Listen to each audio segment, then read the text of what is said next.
Bonjour et bienvenue dans cette nouvelle vidéo. Et aujourd'hui, nous allons nous intéresser au caractère de la Bruyère, une œuvre centrale pour le bac de français. C'est parti! Alors avant d'étudier l'œuvre, son résumé, ses thèmes et son parcours, nous allons proposer quelques petits mots concernant son auteur. Jean de la Bruyère commence tout d'abord sa carrière en tant qu'avocat. Mais il arrêtera rapidement et connaîtra suite à cela une forte ascension sociale. Il obtient un titre de noblesse, il devient précepteur du duc de Bourbon et fréquente la cour. Il peut donc observer ce qu'il s'y passe. En 1688, il publie Les Caractères. C'est la première édition qui connaît un grand succès et qui sera régulièrement rééditée parce que son auteur rajoute de nouveaux fragments. Concernant l'œuvre maintenant. Nous l'avons vu, la Bruyère fait partie de la cour. Il a donc accès à ce milieu et peut étudier ses caractéristiques. Ces caractères découlent donc directement de ses observations. Société, économie, politique, aucun domaine n'est épargné et la Bruyère va dénoncer tous les défauts qu'il perçoit comme tels. L'ouvrage, intitulé Les caractères ou les mœurs de ce siècle, se compose de 16 livres qui vont contenir une forte dimension satirique. La Bruyère est un moraliste, c'est-à-dire un auteur qui va dénoncer les mœurs de son temps en concluant ses réflexions par une morale. Ces caractères s'inscrivent dans la même perspective que l'œuvre éponyme de Théophraste, un auteur grec du IVe siècle avant Jésus-Christ. Parmi les 16 livres au programme des caractères, seuls les livres 5 à 10 sont au programme du baccalauréat et feront l'objet d'une étude dans cette vidéo. Chacun de ces livres est divisé en remarques, qui vont dépeindre les défauts des hommes, mais aussi de la société. En effet, nous l'avons vu, le titre complet de l'œuvre est Les caractères ou les mœurs de ce siècle. Les caractères renvoient au terme latin caractère, signifiant signe distinctif, qui s'est par la suite appliqué aux hommes, signifiant donc signe distinctif d'une personne. Les mœurs renvoient à la société. Nous allons maintenant passer à un rapide résumé de chacun de ces livres. Le livre 5, intitulé De la société et de la conversation. Comme sous-entendu par ce titre, La Bruyère étudie les rapports entre les hommes dans ce livre, notamment les échanges lors de discussions. Il met en valeur le fait que les hommes ne s'écoutent pas, et dans leur conversation, ils ne cherchent qu'à se valoriser. La parole ne sert plus à communiquer, mais à créer des conflits. Livre 6, Des biens de fortune. Comme le titre l'indique, il s'agit d'étudier le rapport à l'argent et le fait que cela pervertisse la société. Livre 7, De la ville. Dans ce livre, La Bruyère dénonce de manière virulente la ville, lieu par excellence où se développe la comédie sociale, puisque chaque classe sociale veut imiter celle qui lui est supérieure et joue donc un rôle. Dans cette société, seules les apparences comptent. Le monde est une pièce de théâtre, dans laquelle tous sont hypocrites. Livre 8, De la cour. L'association du monde à une pièce de théâtre est prolongée, puisqu'après être appliquée à la société, elle est étendue à la cour. La cour est présentée comme un monde hypocrite où seules les apparences comptent. Les courtisans sont des gens orgueilleux, hypocrites, fiers.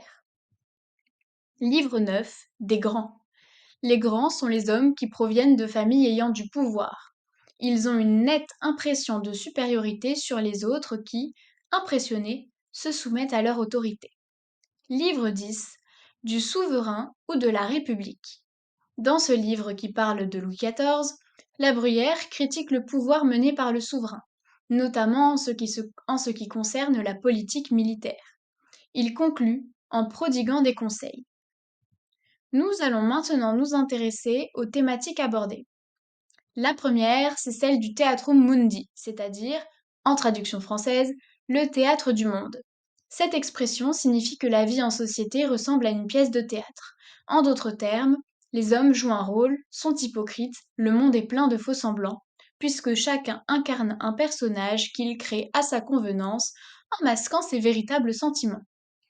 Cette conception est particulièrement intéressante à analyser dans l'optique de la remarque 99 du livre 8. Je cite: Dans 100 ans, le monde subsistera encore en son entier. Ce sera le même théâtre et les mêmes décorations.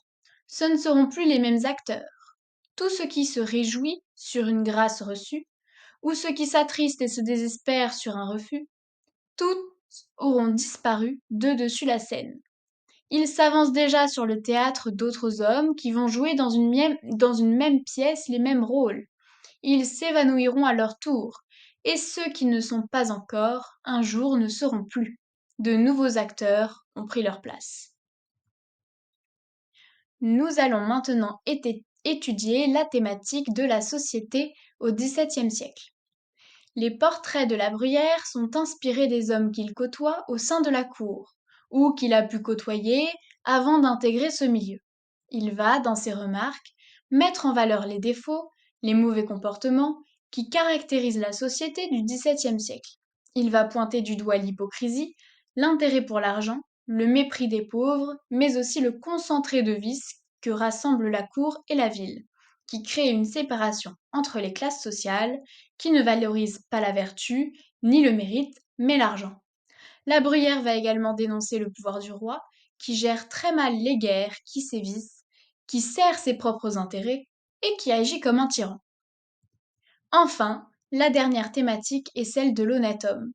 La Bruyère va dresser le portrait de cet honnête homme, c'est-à-dire de l'homme idéal, vertueux, à travers ses remarques. En effet, derrière les critiques de certains traits de caractère, on entreaperçoit la description d'un homme vertueux, d'un homme exemplaire, d'un modèle. Cet honnête homme est cultivé, il est sobre et mesuré. Il n'est pas imbu de lui-même, il n'accorde pas sa considération aux autres selon la richesse d'une personne, et il n'a pas pour seul objectif de s'enrichir à tout prix. Cet honnête homme ne vit pas non plus de le paraître. Nous allons maintenant finir en disant quelques mots sur le parcours La Comédie sociale. Ce parcours nous invite à rapprocher la comédie, genre théâtral, et la société. Or, cette œuvre n'est pas une pièce de théâtre, même si elle peut en avoir certaines caractéristiques. Il faut donc étudier le thème comédie sous l'angle des faux semblants, de l'hypocrisie, de la théâtralité. Les personnages des caractères ont évidemment une certaine théâtralité puisqu'ils jouent un rôle comme des comédiens. Ils sont hypocrites et la société est pleine de faux semblants. Ils essayent de passer pour quelqu'un qu'ils ne sont pas. Ils essayent notamment, par exemple, d'apparaître comme plus riches que ce qu'ils sont réellement. Ils manquent de sincérité et leur rapport aux autres et au monde est régi par les apparences. Et voilà, la vidéo du jour est terminée. Je vous souhaite bon courage et je vous dis à très bientôt dans une nouvelle vidéo.